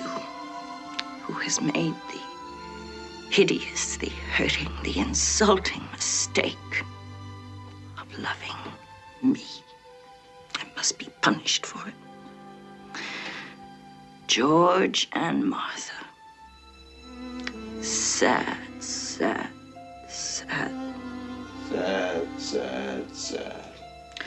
Someday, some night, some stupid liquor-ridden night, I will go too far. I'll either break the man's back or I'll push him off a good, which is what I deserve. I don't think he's got a vertebra intact. Oh, you don't, huh? You don't think so? Oh, little boy. You got yourself so hunched over that microphone. Microscope. Yeah. And you don't see anything, do you? You see everything but the goddamn mind. You see all the little specks in the crowd, but you don't see what goes on, do you? All right now. Oh, you know so little. And you're gonna take over the world, huh? I said all right. Oh, Stallion's mad, huh? The gelding's getting all upset, huh? Boy, you swing wild, don't you? Ah, you poor little bastard. Get out of everything. Go answer the door. What'd you say to me? I said go answer the door. What are you, deaf? You want me to go answer the door? That's right, lunkhead. Go answer the door. Must be something you can do well. Are you too drunk to do that, too? Look, there's no need for you to go into this. Answer it! You can be houseboy around here for a while. You can start in being houseboy right now. Look, lady, I'm no flunky to you. Sure you are. You're ambitious, aren't you? I mean, you didn't come back here with me out of mad-driven passion, did you now? You were thinking a little bit about your career, weren't you? Well, you can just houseboy your way up the ladder for a while. There's no limit to you, is there? No, baby, none. Go answer the door. Go on, get! Amos, want to. Now, you just do as you're told. You show old Martha there's something you can do, huh? I'm coming, for Christ's sake! Wonderful, marvelous. George, did you know everywhere I go? Stop that! Oh, sorry, baby. Now you go answer the little door, huh? Flores para los muertos, flores. Oh, how lovely. Why, Sonny, you came home for your birthday at last. Stay away from me. That's the houseboy, for God's sake. Really? That's not our own little Sonny Jim, our own little all-American something or other? I certainly hope not. He's been acting awful funny if he is. I bet. Chippy, huh? Martha, I run these flowers. 'cause you's, oh, hell, Martha, gee. Pansies, rosemary, violets, my wedding bouquet. Well, if you two kids don't mind, I think I'll just get... My wife. You stay right where you are. Make my hubby a drink. I don't think I will. No, Martha, no. That would be too much. I mean, he's your houseboy, baby, not mine. I'm nobody's houseboy. No. Now. I'm nobody's houseboy now. Vicious. Children, huh? They're right. Vicious children with their oh-so-sad games, hopscotching their way through life, etc., etc. Is that it? Something like that. Screw, baby. Oh, him can't. Him too full of booze. Really? Here, dump these in some gin. Oh! What a terrible thing to do to Martha's snapdragon. Is that what they are? Yep, and here I went in the moonlight all the way to Daddy's greenhouse to pick 'em for her. There is no moon. I saw it go down from the bedroom. From the bedroom? Well, there is a moon. There is no goddamn moon. The moon went down. That may very well be, Chastity, but it came back up. Bull. Once when I was sailing past Mallorca, the moon went down, thought about it for a while, and then pop, came up again, just like that. That is not true. That is such a lie. You must not call everything a lie, Martha, must she? Hell, I don't know when you people are lying or what. You're damn right. You're not supposed to. Right. At any rate, I was sailing past Mallorca, You and the never moon... sailed past Mallorca. Martha? You were never in the Mediterranean at all, ever. I certainly was. My mommy and daddy took me there as a college graduation present. Nuts. Was this after you killed them? Maybe. Yeah. And maybe not, too. Jesus. Truth and illusion. Who knows the difference, eh, Toots? Eh, houseboy? I'm not a houseboy. Look, I know the game. You don't make it in the sack, you're a houseboy. I am not a houseboy. Then you must have made it, yes? Yes? Somebody's lying around here. Somebody's not playing the game straight. Come on, come on. Who's lying? Martha, come on. Tell him I'm not a houseboy. No, you're not a houseboy. So be it. Truth and illusion, George. You don't know the difference. No, but we must carry on as though we did. Amen. Snap went the dragons. Thank you. Skip it. I said snap went the dragons. Yeah, we know. Snap. Don't, George! Snap. Don't do that. Shut up, stud. I'm not a stud. Snap, then you're a houseboy. Which is it? Which are you, huh? Snap. Does it matter to you, George? Snap. No, actually it doesn't. Either way, I've had it. Stop throwing those damn things at me! Either way, snap. Do you want me to do something to him? You leave him alone. Which are you, baby? Houseboy or stud? God's sake. Snap. Truth or illusion, George, doesn't it matter to you at all? Snap. You got your answer, baby?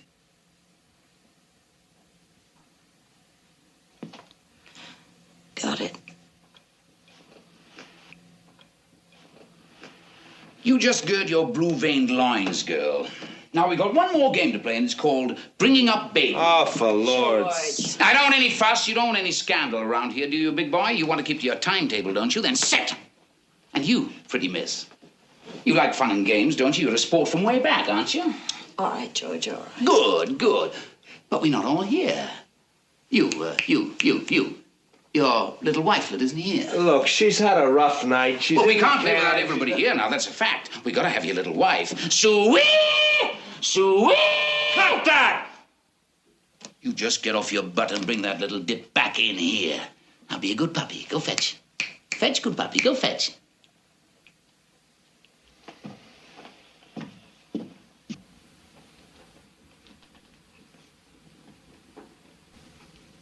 One more game.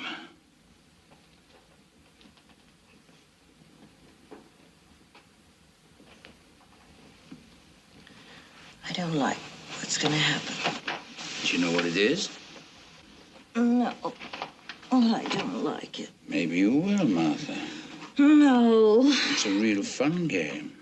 No more games. One more, Martha. One more game, and then Betty bye. Everybody pack up his tools and baggage and stuff and go home. And you and me, Well, we're gonna climb them well-worn stairs. Oh, no, George, no. Yes, baby. No, George, please, no. It'll all be done before you know it. No. No climb stairs with Georgie? No more games. It's games I don't want, George. No more games, please. Oh, sure you do. Original game girl and all. Of course you do. No, George, please, I don't. Don't you touch me. Keep your paws clean for the undergraduates. So listen to me, Martha. You've had yourself an evening. You've had yourself quite a night. You can't cut it out just whenever there's enough blood in your mouth. We're going on, and I'm going to have at you, and it's going to make your performance tonight look like an Easter pageant. I want you to get yourself a little alert. I want a little life in you. Stop that! Pull yourself together. I want you on your feet and slugging, because I'm going to knock you around, and I want you up for it. All right, George, what do you want? An equal battle, baby, that's all. You'll get it. I want you mad. I'm mad. Get madder. Don't worry about it. Good girl. We'll play this one to the death. Yours. You'll be surprised. Yeah. Here come the little tots. You'll be ready for this. I'm ready for you. Here we are. Are you a bunny, honey? I'm a bunny, honey. Well, now, how's the bunny? Bunny funny. Bunny funny. Good for bunny. Come on, George. Honey funny bunny. All right. Here we go. Last game. All sit. Sit down, Martha. This is a civilized game. Just get on with it. Now, I think we've been having a real good evening, all things considered. We've sat around and we've got to know each other and we've had fun and games. Curl up on the floor, for example. Tiles. The tiles. Snap the dragon. Peel the label. Peel the what?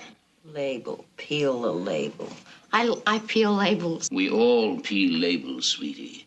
And when you get through the skin, all 3 layers, and through the muscle, and slosh aside the organs, them which is still sloshable, and get down to the bone, do you know what you do then? No. When you get down to the bone, you haven't got all the way yet. There's something inside the bone, the marrow, and that's what you got to get at. Oh, I see. The marrow. But bones are pretty resilient, especially in the young. Now, take our son. Who? Our son, Martha's and my little joy. George, Yes, Martha? just what are you doing? Why, love, I'm talking about our son. Well, don't. But I want to, Martha. I think it's very important we talk about him. You, my dear, you want to hear about our bouncy boy, don't you? Who? Martha's and my son. You have a child? Oh, yes, indeed, do we ever. Martha, do you want to talk about him or shall I? Don't, George. All righty. Well, now, let's see. He's a nice kid, really, in spite of his home life. I mean, most kids will grow up neurotic, what with Martha here carrying on the way she does, sleeping till 4 in the p.m., climbing all over the poor bastard, trying to break down the bathroom door to wash him in the tub when he's 16, dragging strangers into the house at all hours. Okay, you. Martha? That's enough. Well, do you want to take over? Why would anybody want to watch somebody who's 16 years Oh, old? for Christ's sake, honey. Well, why? Because it's a baby poo. All right. Our son, you want our son. You'll have it. Do you want a drink? Yes. We don't have to hear about it if you don't want to. Who says so? You in a position to set the rules around here? No. Good boy, you'll go far. All right, Martha, your recitation, please. What? Our son. All right. Our son. Our son was born in a September night, a night not unlike tonight. Now, tomorrow. And 16 years ago. See, I told you. It was an easy birth. No, Martha, no. You labored. How you labored. It wasn't easy birth. Once it had been accepted, relaxed into. Ah, that's better. It was an easy birth. Once it had been accepted. And I was young, and he was healthy. A red, bawling child. Martha thinks she saw him at delivery. With slippery, firm limbs. And a full head of black, fine hair. Which later became blonde as the sun. Our son. He was a healthy child. And I had wanted a child. Oh, I had wanted a child. A son? Daughter? A child. child. I had my child. Our child. Our child. We raised him. Oh. Yes, we did. We raised him. And he had green eyes. Such green eyes. Blue, green, brown. He loved the sun. And he was tan before and after everyone. And in the sun, his hair became fleece.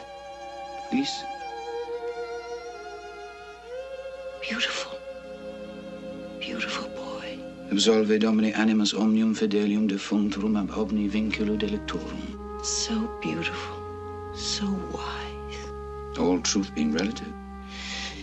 It was true. Beautiful, wise, perfect. There's a real mother talking. I want a child. I want a child. On principle? I want a child. I want a baby. And of course, this perfection could not last. Not with George. Not with George around. There, you see, I knew she'd shift. Be still. Sorry, Mother. Can't you be still? Dominus vobiscum. Not with George around. A drowning man takes down those nearest, and he tried. And oh, God, how I fought him. God, how I fought him. The one thing I tried to carry pure and unscathed through the sewer of our marriage. Through the sick nights and the pathetic, stupid days. Through the derision and the laughter. Oh, God, the laughter. Through one failure after another. Each attempt more numbing, more sickening than the one before. The one thing, the one person I tried to protect. To raise above the mire of this vile, crushing marriage. The one light in all this hopeless darkness. Our son. Stop it! Kyrie eleison. Stop it! Eleison. Kyrie eleison. Just stop it. Why, baby, don't you like it? You can't do this. Who says? I say. Tell us why, baby. No. Is this game over? Yes, it's over. Oh, no, not by a long shot. We've got a little surprise for you, baby. It's about Sonny Jim. No more, George. Yes, I'm running this show. Sweetheart, I'm afraid I've got some bad news for you. For both of us, I mean. Some rather sad news. What is this? Well, Martha, while you were busy, while the two of you were busy, I mean, I don't know where, but hell, you must have been somewhere. While you were busy for a while, Missy and I were having a little talk. You know, a chaw and a talk, and the doorbell rang. Chimed. And, well, Martha, it's hard for me to tell you. Tell me. Please don't. Tell me. Well, what it was good old Western Union, some little boy about 70. Crazy Billy? Yes, Martha, that's right, Crazy Billy. And he had a telegram, and it was for us. I have to tell you about it. Why didn't they phone it? Why did they bring it? Why didn't they telephone it? Some telegrams you have to deliver, Martha. Some telegrams you cannot phone. What do you mean? Martha, I can hardly bring myself to say it. Don't. Do you want to do it? No. All right. Well, Martha, I'm afraid our boy isn't coming home for his birthday. Of course he is. No, Martha. Of course he is. I say he is. He can't. He is. I say. Martha! Our son is dead. He was killed late in the afternoon on a country road with his learner's permit in his pocket. He swerved the car to avoid a porcupine and drove straight into a... You can't do that. Large tree. You cannot do that. Oh, my God. I thought you should know. No. You cannot do that. You can't decide these things for yourself. I will not let you do that. I have to leave around noon, I suppose.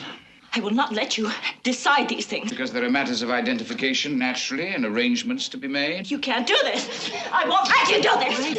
Get your hand off me. I haven't done anything. Now, you listen to me. Our son is dead. Can you get that Stop through your head? anything. Let go of me. Listen to me carefully. We got a telegram. There was a car accident, and he's dead. Poof. Just like that. Now, how do you like it? No! All right. Go now. She'll be all right.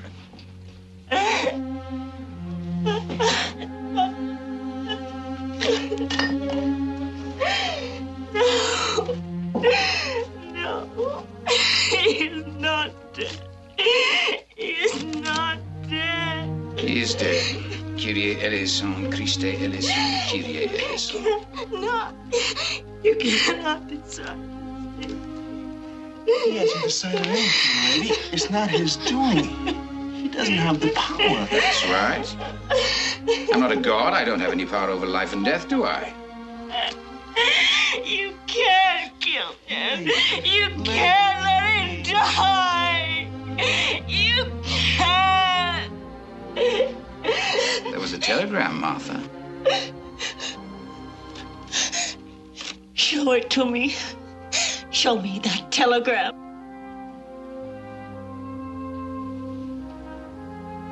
I ate it. What did you just say to me? I ate it. Good for you, Martha. That's the way to treat her at a time like this, making a lousy goddamn joke, huh? Did I eat the telegram or did I not? Yes, you ate it. I watched you and you ate it all down. Like a good boy. Like a good boy. Yes, you're not going to get away with this. You know the rules, Martha, for God's sake. You know the rules. No. What are you two talking about? I can kill him if I want to. He is our child. Oh, yes, and you bore him, and it was a good delivery. He is our child. And I have killed him. No. Yes. God, I think I understand this. Do you? Oh, my God, I think I understand this. Good for you, Buster. Oh, my God, I think I understand this. You've no right. You've no right at all. I have the right, Martha. We never spoke about it, that's all. I could kill him any time I wanted to. Why? Why? Broke our rule, Martha. You mentioned him. You mentioned him to somebody else. I did not. Yes, you did. Who? To me, you mentioned him to me. I forget. Sometimes when it's night and it's late and everybody else is talking, I forget and I want to mention him, but I hold on. I hold on.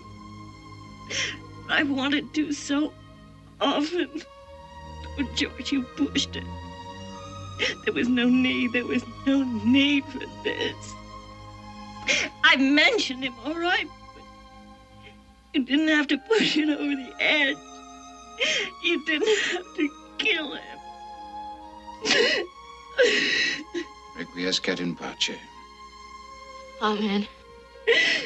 You didn't have to have him die. Requiem aeterna dona eis Domine. That wasn't needed.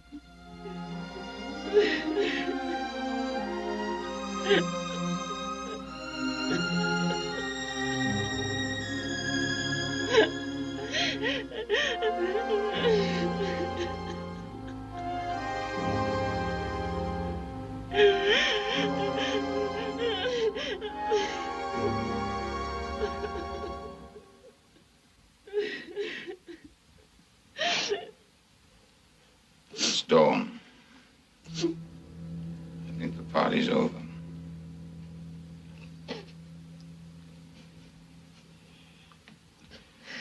You couldn't have any? We couldn't. We couldn't. Home to bed, children. It's way past your bedtime.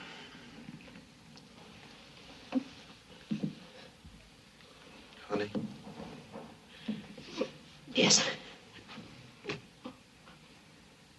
You two go now. Yes. Yes.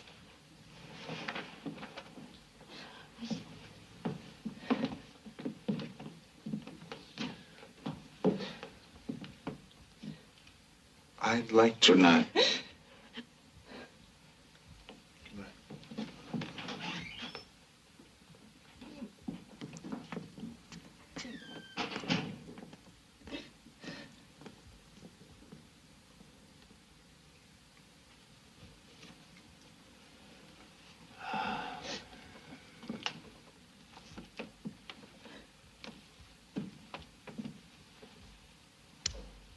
You want anything?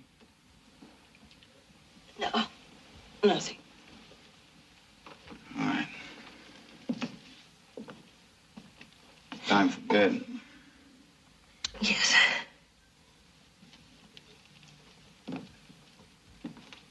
Tired? Yes. I am. Yes.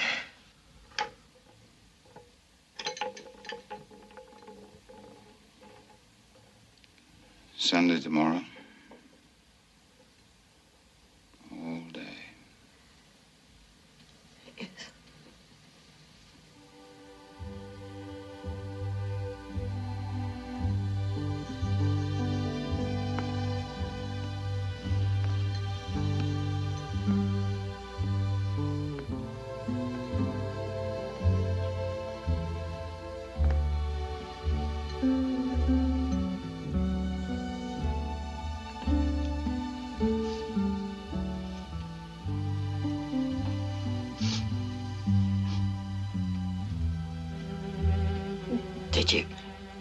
Did you have to? Yes. It was. You had to. Yes.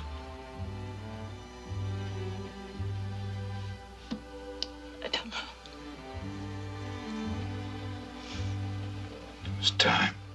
Was it? Yes.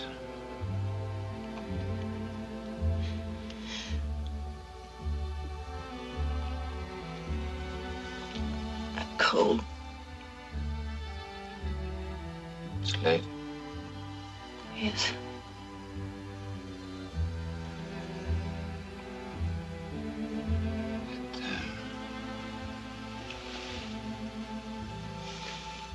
It will be better.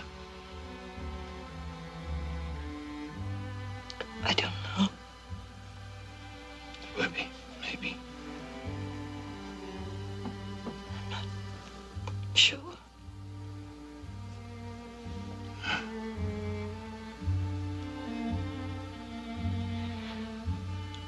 Just us? Yes. You don't suppose maybe No. we... Yes. No.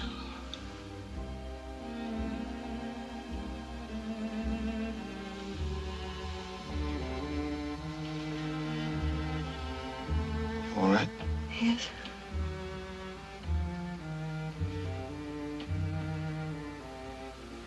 No.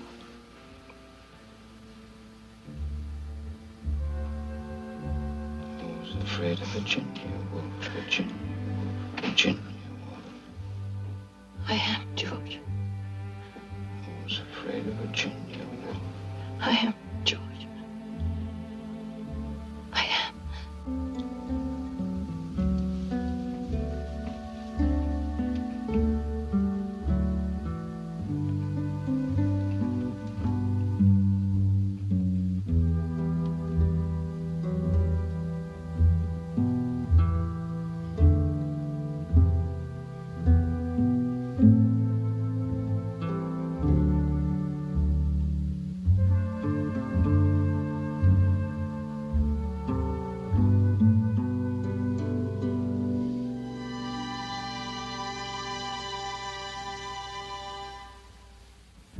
Thank you.